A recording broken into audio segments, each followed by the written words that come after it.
दो राय नहीं कि गुज़िश्ता की तरह मौजूदा पार्लियामेंट भी जेन्युइन नहीं। ये बात भी शक शुबे से बालातर है कि इंतखाबात में धांधली हुई। ये बात भी अज़र मिन शम्स है कि इस पार्लियामेंट की कारकर्दगी नाकिस है और अभी तक अपनी हैसियत पूरी तरह नहीं मनवा सकी। ये डी जैरो नहीं बल्कि डी फैक्टो इंतजाम है और गुज़िश्ता की तरह डी फैक्टो समझकर इसे हमने बाअमर मजबूरी कबूल किया है। लेकिन 3 रोज कबल इस हुकूमत ने खुद इस पार्लियामेंट को मजीद बेवकत किया। मौजूदा माहौल में ये बड़ी बात थी कि पीटीआई इस्लामाबाद से बाहर संगजानी में जलसे पर रजामंद हो गई थी। इसमें अगर तजावुज किया तो सिर्फ अली मीन गंडापुर ने किया, बल्कि उन्होंने अपनी तकदीर के जरिए पूरे जलसे के फायदे को नुकसान में बदल दिया और हुकूमत को पीटीआई के खिलाफ कहने और करने को बहुत कुछ मवाद दे दिया। लेकिन हुकूमत ने सोचा कि वो क्यों पीछे रहे, चुनांचे मेंबरान असेंबली को गिरफ्तार करने का एक अहमकाना इकदाम उठाया गया। तवज्जो ये पेश की गई कि ये पीटीआई ने अपना जलसा मुकर्ररा वक्त में खत्म नहीं किया। हालांकि आज तक मैंने कोई ऐसा जलसा नहीं देखा जो मुकर्ररा वक्त पर खत्म हुआ हो। हुकूमत को भी चाहिए था कि वो इसको नजरअंदाज करती, लेकिन अगले रोज पीटीआई के बाज़ मेंबरान पार्लियामेंट को गिरफ्तार कर लिया गया। ये बात भी समझ से बालातर है कि बाज़ पार्लियामान को गिरफ्तार किया जा रहा था लेकिन बाज़ को टच नहीं किया जा रहा था। पता नहीं ये तकसीम किस बुनियाद पर की गई थी। नहले पे दहला ये कि कुछ पार्लियामेंट्रेन को गिरफ्तार करने के लिए पुलिस पार्लियामेंट के अंदर घुसी, बिजली बंद कराई और पार्लियामेंट्रेन को वहां से गिरफ्तार किया। गोया पार्लियामेंट की रही सही इज्जत भी खाक में मिला दी।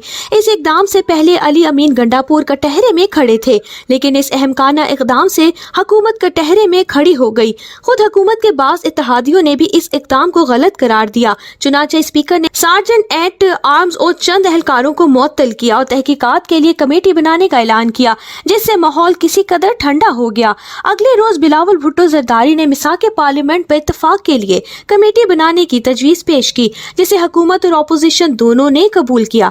मज़ाहिर ये एक छोटा और मामूली इकदाम है और कमेटियां बनना हमारे हर रोज का काम है, लेकिन अगर इस कमेटी ने खुश असलूबी से अपना काम किया तो इस मुफाहमत के सिलसिले को आगे भी बढ़ाया जा सकता है।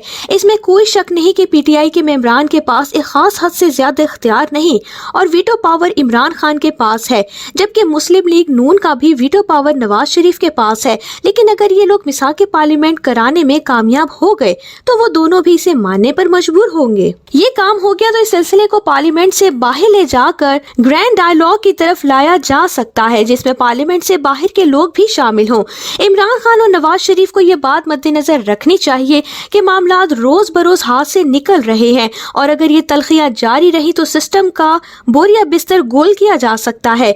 ऐसा हुआ तो सब हाथ मलते रह जाएंगे। आखिर में एक वाकया, जनरल परवेज मुशर्रफ के दौर में पहले जब कोई बात होती तो मुस्लिम लीगी वुज़रा कहते कि माशाअल्लाह का दौर हमेशा के लिए गुजर चुका है। हालांकि इस वक्त हमारा चीन के बजाय अमेरिका पर इन्हिसार ज्यादा था।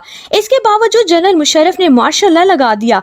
एक दिन मैंने जनरल मुशर्रफ के एक करीबी साथी से पूछा कि जब आप लोग माशाअल्लाह लगा रहे थे तो आप लोगों ने अमेरिका, अदलिया और मेशत वगैरह को नहीं देखा। उन्होंने जवाब दिया कि मामूल के हालात में हम इन सब चीजों को मद्देनजर रखते हैं। हम भी हर रोज ये हिसाब किताब करते हैं, लेकिन जब मामला सर पर आ जाए तो फिर हम और कुछ नहीं सोचते। उन्होंने कहा कि जब फैसला हुआ कि अब जनरल मुशर्रफ को बचाना है तो हमने ना ये सोचा कि अमेरिका क्या करेगा, यूरोप क्या करेगा, अदलिया के साथ क्या होगा, वगैरह वगैरह। 3-4 रोज तक हम एक चीज सोचते रहे थे कि मुल्क कंट्रोल करें और मुखालिफिन को काबू कर लें। जब ये सारे काम हमने कर लिए तो फिर ये सोचने बैठ गए कि अब अमेरिका का क्या करेंगे और अदलिया के साथ कैसे आगे बढ़ेंगे, वगैरह वगैरह। और इनका कहना था कि जब फौज की अपनी जान पर आ जाती है तो फिर वो किसी अगर मगर को जहन में नहीं लाती।